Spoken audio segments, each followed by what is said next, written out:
aeg-ajalt tekitab tikkimine ikka jubedat frustratsiooni, aga no eks ma olen ise süüdi. Hakkasin mina oma padjakassi tikkima ja kogu protsess on mul organiseeritud siia mappi. Siin on võti selles läbipaistvas killega taskus ja siin on kõik on lõngu täis, sest siin on mulineelõnga läheb hästi palju. Ja kass on mul siis praegu tikkimisrõngas. Mis ma tegin? Ma tegin selle, et ma harutasin selle osa siit üles, mis mul oli ennem tikitud. Sellepärast, et ma ostsin mulineelõnga juurde ja otsustasin, et ma teen ikkagi nii nagu uuemad padjad on rohkemate mulineelõngadega. Selle uuesti tikkima hakkamisega siit oli mul ikka igavene jama. Ma ei saanud mitte kuidagi siia järje peale. Mul läks ikka päris mitu korda segamini. Ostsin ma ühe tikkimisprogrammi ja siis hakkasin saba tikkima. Siis ma avastasin, et ma olen 2 ülisuurt viga teinud. Esimene viga oli see, et ma ei olnud organiseerinud oma neid mulineelõngasid korralikult ära. Mul läks midagi katki siin. Algselt olid mulineelõngad siin järjest 1, 2, 3, 4, 5, 6, 7, aga siin läks paar tükki katki kohe. Selles mõttes nüüd see originaalorganisaator ei kõlba kuhugi. Läks 8 katki ja läks 6 ja selle 6 ma tõssin teisele papitükile, mis oli ka kaasas ja siin oli üks tühi auk ja ma muidugi numbrid siia ei kirjutanud. Et see on jälle see koht. Ise olen süüdi. Ja milles probleem? Probleem on selles, et õhtul, kui ma hakkasin tikkima, seda osasin, siin on vaja võtta siis number 6 ja 7, mis on siin järjest. Ja mulle tundus, kuna siin nii palju neid on, eks siit poolt ma võtsin, see on number 6, see on number 7, kui võtsin ja tegelikult ma võtsin ühte sama asja kogu. Number 6 on mul lihtsalt siin teise papitüki peal tegelikult. Ja nüüd ma mõtlen ja ma ei tea, mida teha. Tõenäoliselt ma mingi osa arutan üles selle number 6, mida ma siis 7 kogu tikkisin. Teine asi, mis ma avastasin, see, et ma tikkisin 3-kordse mulineelõngaga. Ja vaatasin mina siis ühte videot, et huvi pärast, et kui palju teistel on lõnga järgi jäänud. Ja esimene asi, mis seal oli kohe see, et vanadest patjadest, nagu see kass, tikitakse 3-kordsega, uutes 4-kordsega. Ja siis ma sain aru, et miks mul see jubedalt siin läbipaistav aluspõhi, et kui tavaliselt tikitakse 2-kordse mulinee, eks ole, et siis üks juurde on 3-kordne. Aga nende patjade puhul on niimoodi 3-kordsele juurde üks veel 4-kordsega. Ma algul mõtlesin, et ma ei hakka enam ringi tegema ja siis ma mõtlesin, et okei, tegelikult ma teen ringi need tumedad osad, selles mõttes ma ei tee ringi, et ma tõenäoliselt tikin selle ühe mulineelõnga igale poole juurde. Sellepärast, et kogu tööst on mul tikitud praegu 12% ja ma nägin jubedalt vaeva, et seda mulineelõnga siit juurde osta. Ja kui ma nüüd jätan selle kasutamata, siis milleks ma seda vaeva kõik nägin. Ma jätkan tikkimist, teen mingid väiksed korrektiivid siin, aga see on ikka see, et 9 korda mõõda ja 1 kord lõika. Aga pole hullu, teeme edasi, näeme mingi aja pärast. Täna on 7. august ja ma näitan teile, kuidas minu padikass on edenenud. Tikand, millega ma alguses nägin kurja vaeva, mul olid igasugused probleemid, siis nüüd on vastupidine probleem, et ma ei saa kuidagi enam pidama. Et tikitud on mul tänaseks hetkeks 36% ja ma tean seda väga täpselt sellepärast, et ma tikin cross-stitch saaga järgi. Ta mul endiselt siin mapis, mille üle mul on tohutult hea meel. Võti on mul siin läbipaistvas kiletaskus. Mulineelõngad on kõik siin. Siin on mul prügi. Seda prügikasti ma aeg-ajalt muidugi tühjendan. Ja kõik niidinoksid, marker, mida mul enam tarvis ei ole. Tegelikult harutamiseks midagi, magnetid, skeem, mida ma aeg-ajalt kontrollin sellepärast, et kuigi ma tikin cross-stitch saaga järgi, siis kui te nüüd olete uus kasutaja, siis te peate arvestama sellega, et seal võivad olla sees vead ja minul on selle 36% jooksul olen ma avastanud 2 viga. Ühe nendest ma parandasin ära, aga teine läks meelest ära, et ma võib-olla hiljem siis parandan. Et usaldaga kontrolli. Ühesõnaga nii palju siis sellest cross-stitch saagast. Aga vaataks nüüd seda tikandit lähemalt. Ma võtan selle kaitsekihi siit ära. Siin on mul mingisugused plekid. Küsimus, et miks ma pesen seda tikandit pärast. Sellepärast pesengi, et mul töö käigus igasuguseid asju juhtub. Ja muidugi on jube kortsus, sellepärast, et ma tikin siin rõnga peal. Aga ma ei kavatse teda vahepealt triikida, sellepärast siis ma triigin kõik selle mustuse siia sisse. Et pesen ja triigin ma ikkagi pärast. Ma katsun natuke sileitada teda, siledamaks teha, muidu ta näeb ikka väga kole välja. Selline tikand. See on siis nüüd see osa, mis mul on tikitud 3-kordse mulineega. Ja siit edasi on mul tikitud 4-kordsega. ja see üleminek on selles kohas on, et see tumedam osa on 4-kordne mulinee, siin on 3-kordne. Et tegelikult on veidi vahe sees, et see on tumedam, vähe sellest, et see tumedam on, kogu see tikand on siin palju jäigem, mis sest, et ainult üks niidik on juures. Ja nüüd ma mõtlen, et mida ma teen, kas ma tikin need osad siit üle ühe mulinee lõngaga või kui viitsin ja tahtmist on ja mulineed on järgi, siis töö lõppedes ma lihtsalt arutan selle tüki siit ülesse, need tumedad kohad ja tikin 4-kordsega asemele. Võib-olla ma ei tee midagi. Ma pean ütlema, et natukene tüütu on, kui on ainult pruunid värvid. Et tahaks nagu juba midagi värvilist, aga värviline tuleb mul seal natukene seal kaugemal. Ja ma ütlesin, et ma ei saa kuidagi pidama.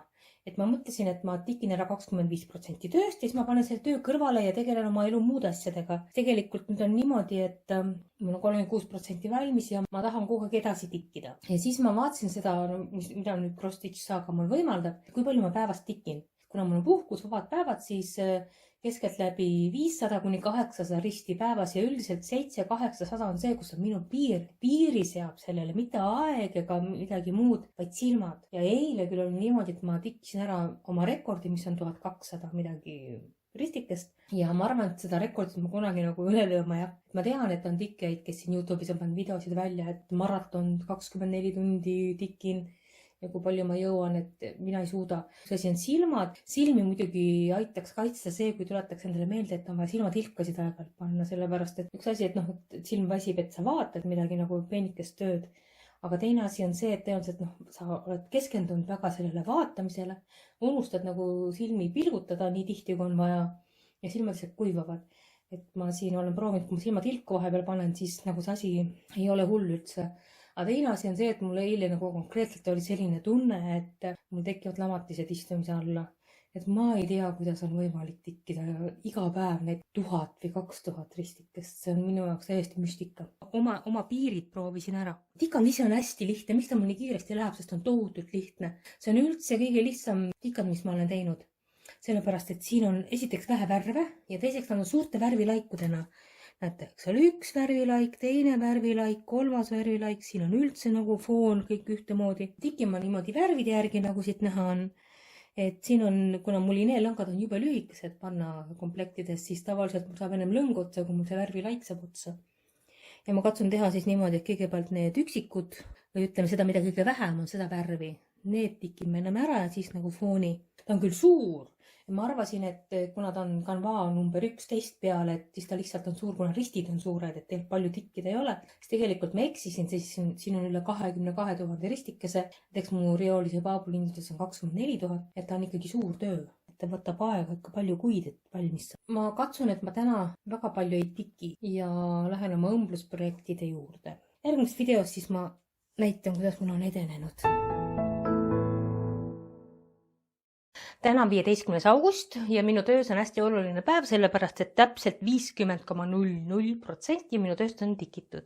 See tähendab seda, et iga piste, mis ma nüüd teen, viib mind lähemale töö lõpupoole ja töö aina kahaneb. Ma hästi pingsalt ootsin, millal mu pool tööd valmis saab ja veel mõtlesin endamisi, et kui ma tikin mõned piste rohkem, siis ma lihtsalt harutan nad üles, et ma tahan näha seda 50,000%. Aga juhtus nii, et kui ma oma mulinee lõnga, mis mul hakkas kohe lõppema.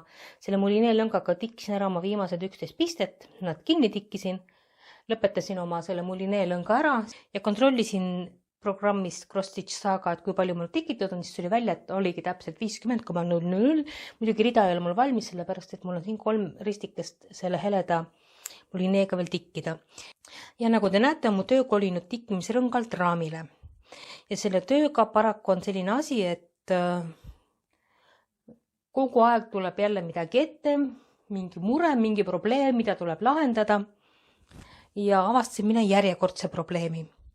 Nimelt tikkimisrõnga peal, kui ma tikkisin, eks ole, ma näen mingi teatud osa sellest tööst ja kui ma hakkasin tikkimisrõngast edasi tõstma järgmisse kohta ja üritasin oma tööd niimoodi laiali ilusti ära sirgeks siruda, siis tuli välja, et mu töö lokib ja päris kõvasti nagu lokib see tikitud pind ja ma ei saa teda enam sirgeks. Ja siis ma sain aru, et Tikkimisrõngas on väga sobilik, kui ma tikin näiteks 2 mulinee lõngaga, aga siin mul on 4-kordne mulinee ja see pind, mis ma olen ära tikkinud, on väga selline paks ja jäik juba. Ja lihtsalt ilmselt kuidas see kangas venib või kuidas ta järgi annab ja kuidas need mulineed niimoodi kokku tõmbavad, kuidagi selle koosmõjul ma ei saa enam seda sirgeks. Siis ma nii jämatasin ära sellepärast, et ma ei plaani sellest mitte pilti teha, vaid padja. Ta peaks jääma ilus silepind. Ja siis ma otsustasin, et ma tõmban ta ruttu siia raami peale, võimalikult sirgeks ja tikin edasi raami peal. Välja arvatud siis need korrad, kui ma võtan ta kuhugi kaasa, siis ma pean ta muidugi tikkimisrõngaga kaasa võtma. Kuigi ma pean ütlema, et ma tikin teda ikkagi käes, et istun rastas pistes ja reie peal on töötatud mul selle raami üks ots. Sellepärast ma tahan tikkida 2 käega, et ma ei ole teda sinna niimoodi raami peale pannud, et ma ikka tikin teda käes. Ja muidugi raami peal on näha ka ilusti see töö, kuidas ta järjest kerkib, see mulle väga meeldib. Ja siis muidugi selle raami peale tõmbamisega oli jälle järgmised probleemid, sellepärast see raam on liiga väike, siis ma keerasin mõlemalt poolt ära, siin on allapoole keeratud, siia on pealepoole keeratud need ääred. Aga siis juhtus selline asi, et siit on ta paksem ja ma ei saa pingutada seda keskmist kohta ära, sellepärast et kui ma kerin teda, siis siit jääb pingule, siit ta rohkem ei veni ja see koht jääb selline lõtv. Ja siis tuleb jälle mingi insener tehniliste lahendustega asjale läheneda ja ma siis kerisin siia alla keskmisele osale lihtsalt puuvillariiet, aga see on selline ajutine lahendus ja loomulikult ta vajab sellist suuremat raami, mis on mul tellitud, makstud, aga mida ei ole isegi mitte teele pandud, millest mul on väga kurb meel. Ja siis ma näitan veel seda, et kuidas ma kinnitan siin ja alustan oma neid mulinee lõngasid natuke teistmoodi, vaata iga töö vajab jälle omamoodi lähenemist. Ja siin ma kasutan sellist lõpetamiseks, sellist laiska mikrokinnitust ja ma teen siis niimoodi, et kui mul lõng lõpeb ära siin kohas, ma lihtsalt toon ta siit kuskilt ülevalt 3-4 pistet ülevalt keskelt välja, teen siia keskele näete mikrokinnituse sellise, siis toon töö peale ja lõikan ära. Need on need mikrokinnitused, nad ei ole väga kindlad, nad võivad siin, ma näitan tagant poolt, et kui ma nüüd natuke sikutan, siis ta tuleb kohe lahti, aga kuna ma tikin ta kinni, siia tulevad pisted peale ja alustan ma siis nii neid mulinee lõnga, et ma teen paksu sõlme mulinee otsa, viin töö taha alt, toon välja siit kuskilt ülevalt ja tikin kinni selle töö tahapoole mulinee otsa. Ja kui ma jõuan sõlmeni, siis ma lõikan selle sõlme ära ja jääb mul ilus puhas kinnitus. Ja see on ka hästi selline kiire meetod, et selle töö puhul mulle tundub, et see sobib kõige paremini. Nii, kass hakkab siis ilmet võtma ja muideks, ma olen avastanud 3 viga. Ma tikin cross-stitch saaga järgi ja võrreldes siis originaalskeemiga olen ma 3 viga avastanud, et üks viga oli siis mis ei ole siin vist väga näha. Siin on üks selline pruun rist puudu. Selle ma kavatsen pärast siia peale lihtsalt teha. Siis oli kuskil siin oli cross-stitch saagast mingi suvaline teist värvi ristikene. Ma kahtlesin, kas ta ikka peab seal olema ja võtsin originaalskeemi, loomulikult ta ei pidanud seal olema. Ja 3. viga, mis ma veel avastasin, oli see, et see ratas, mis siin on, oli ühelt poolt nagu 1 risti võrra väiksem, see tähendab seda, et ei olnud ratas, vaid oleks jäänud lopergune. Ja ma hakkasin ka mõtlema, ma tikkisin juba ära, mõtlesin, et kas tõesti ta peab selline lopergune olema. Ma vaatasin originaalskeemi, ei, loomulikult ta peab olema mõlemalt poolt võrdne ehk ümmargune.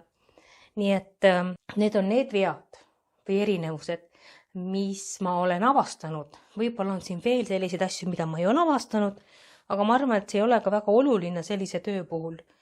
Sellepärast siin on sellised väga konkreetsed värvilaigud ja kui ma tõesti midagi märkan, et midagi on nagu silmale võõrast või imelikku, siis küllap ma kontrollin, aga ma ei kavatse nagu põhjalikult seda skeemi üle kontrollida. Ma teen selle asja, et ma kerin seda alt lahti, et ma näitan, missugune ta alt välja näeb.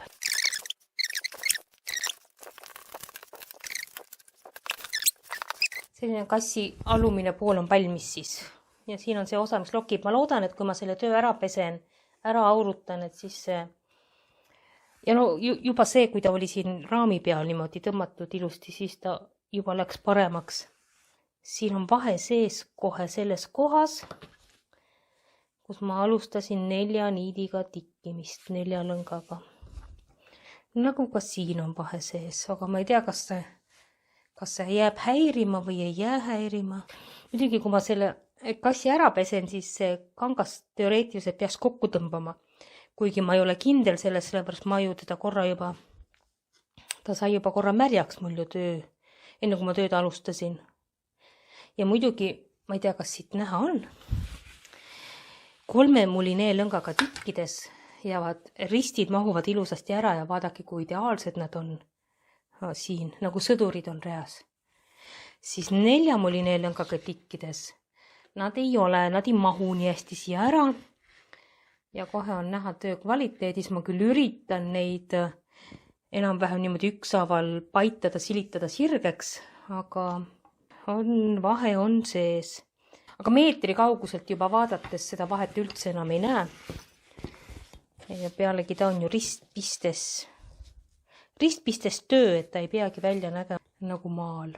Aitäh, kes viitsisid selle video lõpuni vaadata. Aitäh neile, kes nagu pöidla püsti on visanud video alla ja kohtume järgmises videos.